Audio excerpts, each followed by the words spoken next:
He was considered the French Elvis. Johnny Hallyday was one of France's most loved performers.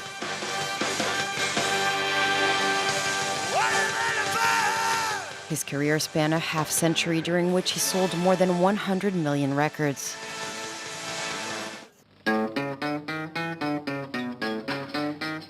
Born Jean-Philippe Smet, he appeared on French television in 1960. He was only 17. He had his first hit shortly afterwards, Souvenir, Souvenir.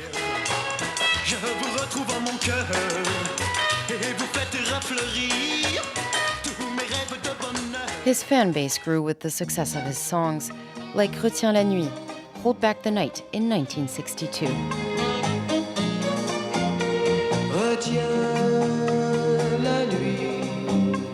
Johnny quickly became a superstar, singing rock and roll in French.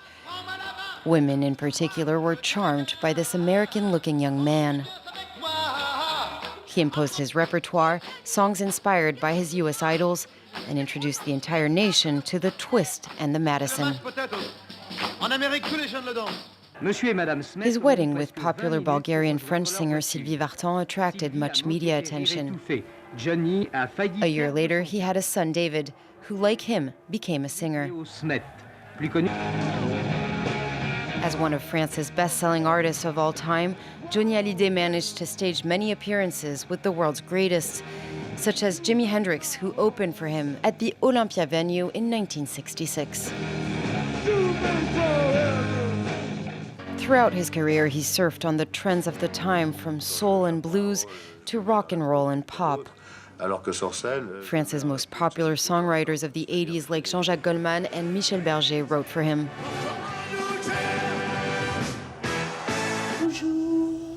His personal life has always been in the spotlight. He divorced Sylvie Vartan in the early 80s. Many other women followed, including French actress Nathalie Baye. In 1996, he married French model Laetitia Boudou. The couple adopted two Vietnamese girls, Jade and Joy, and Laetitia stood by Johnny until the end. In the final years of his career, he could still fill huge stadiums. In 1997, he was awarded France's highest distinction, the Legion of Honor, by the then-president Jacques Chirac. I also remember the Bercy venue. I came to see you 4 times. Not for the same show. I mean, I love Johnny Hallyday, but let's not push it. 2, 3. Johnny Hallyday also played in dozens of French films. In 2009, his health started deteriorating. After a hospital stay in LA, who forced him to cancel part of his tour, he appeared at the airport looking weak in a wheelchair. Last March, he announced on Twitter he was fighting cancer, but that his life wasn't in danger.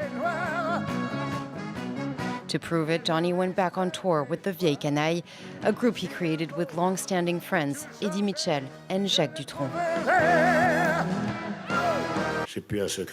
It's not a secret anymore. Everyone knows that I have cancer.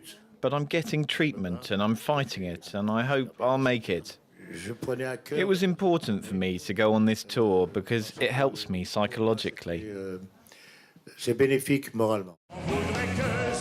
Johnny never made the big time outside the French-speaking world. In France, though, he's an icon, one of the greatest entertainers ever, a legend.